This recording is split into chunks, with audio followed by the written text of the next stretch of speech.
પશ્ચિમ બંગાળમાં મહિલા તબીબના બળાત્કાર અને હત્યાના વિરોધમાં વેરાવળમાં ભાજપ મહિલા મોરચાની બહેનોએ કેન્ડલ માર્ચ યોજી હતી। વેરાવળમાં ભાજપ મહિલા મોરચાની બહેનોએ મૌન રેલી યોજી વિરોધ દર્શાવ્યો હતો।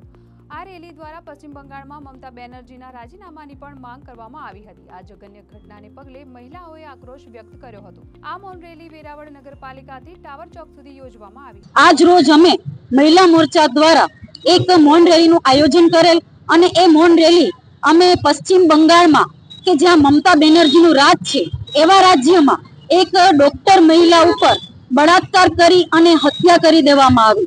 તો મમતા બેનર્જી એક સ્ત્રી છે છતાં પણ એક મહિલાને સુરક્ષા પૂરી પાડી શકતા નથી। તો મમતા બેનર્જી આપને મુખ્યમંત્રી તરીકે રહેવાનો કોઈ અધિકાર નથી। શું માંગો છો આપ? કેની માંગ કરો છો? માંગ એટલા માટે કરીએ છીએ કે જો મહિલાઓની સાથે આવી રીતે અવારનવાર અત્યાચારો થતા રહેતા હોય તો એના માટેને સુરક્ષા પૂરી પાડવી જોઈએ અને મહિલાઓ સુરક્ષિત કઈ રીતે બની શકે વધારેમાં વધારે એના માટેના આયોજન કરવા જોઈએ।